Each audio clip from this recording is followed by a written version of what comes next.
we're gonna come back, of course, together with Kuya. Everything is comfortable. So okay ka na, at least comedy ang pagbabalik mo, magiging masaya ka dahil Masaya. siyempre alam namin na naging malungkot, di ba? Yeah, it was hard surviving a life. It's been like a tunnel tragedy for me. Yeah, and yeah, I'm so lucky na it's still up. No, mahugot pa rin for to continue life. And this project is one of my parang playground na nung bumalik ako, para akong namapa ulit.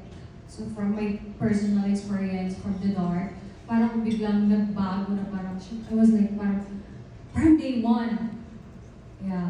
The good thing lang is masaya, so yun, nagko-complement yung energy and probably yeah.